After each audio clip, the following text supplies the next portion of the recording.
Hi, welcome back to BizJet TV. It's Fab Poli here today, and we're going to be talking about BizJet news of the week. And let's go straight into it. And we're going to be talking about the Volocopter German company. After 1,000 flights, they developed this new version of the Volocopter, two-seater, electric, vertical takeoff and landing, great for the urban air mobility program, which we talked about last week.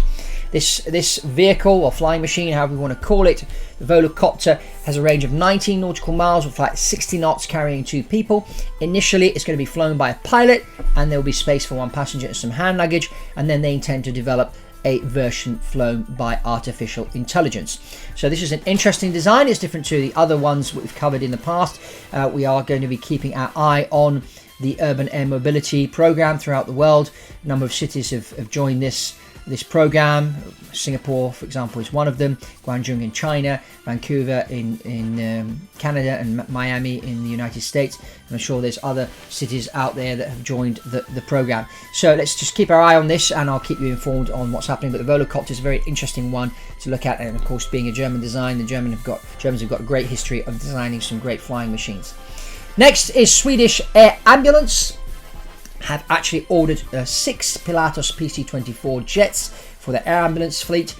This is an interesting airplane. If you haven't watched the episode on the Pilatus PC-24, I encourage you to click on the link above and go and have a look at that. It's an interesting airplane in the air ambulance configuration. It can fit 3 beds and enough space for doctors and nurses in there, and with that cargo door at the back, it's easy to get people on and off the airplane. And of course, it lands on grass, unpaved runways, so you can have access to a lot more airfields. So it's a great machine for air ambulance, and that is why Swedish Air Ambulance decided to buy 6. What they intend to do is fly these machines 1,000 hours a year each, so that's a lot of flying for the PC-24.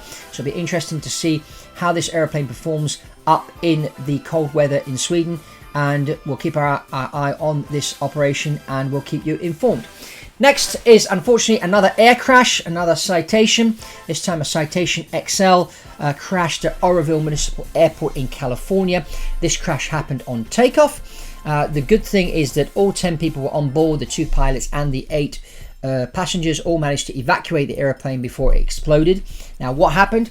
This happened on takeoff, and I just want to talk a little bit about takeoff and why a lot of these accidents do happen in the private jet world on takeoff. Now, I've got a number of friends of mine that are instructors in simulators, and they've seen a lot of private jet pilots, when you get to decision speed, V1, which is the speed at which if a problem does happen, and it happens at that speed or just above that speed, you take the airplane into the air. You don't stop it on the runway.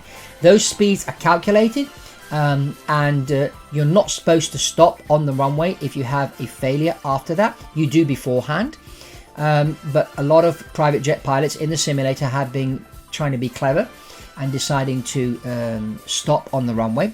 Now, let me basically share something an instructor told me many years ago in my early days. He said, when an airplane has a failure at V1, you take the failure into the air. You take the airplane in the air. Airplanes are designed to fly in the sky. They're not designed to be driven on the ground. So this airplane actually ended up going off the runway because what probably happened, and this is just me sharing my view. I mean, I may be completely wrong on this one, but I'd just like to share this flight safety tip. The fact that, if at V1 you take the problem into the air, because what happens, let's say you have an engine failure or an engine fire, you take the airplane up into the air, you have all the time to shut down the engine and fire off the fire extinguisher, which will put the fire out. And then if you have to burn fuel to land because you may be too heavy, you can take your time and do that. Fly around with one engine. These airplanes can fly around on one engine. It's not a problem. And then when you're ready and you're comfortable, take your time and come in to land. You will land, and the airplane will be intact, and the engine that's damaged will be repaired or substituted or whatever it may be. But what these pilots actually did, they decided to stop on the runway, and now the airplane is a write-off. So bear in mind that there are reasons for the speed V1, which is the decision speed, and it's calculated for that airplane on that runway. And if you do have a failure at V1, please take the airplane into the air and deal with a failure in the air, because airplanes are designed to fly, not to be driven on the ground. So that's my take on that one, and that's all from Fab Poli here at BizJet TV. If you haven't subscribed to this channel, I encourage you to subscribe, like this video, comment below, and I'll see you on the next one.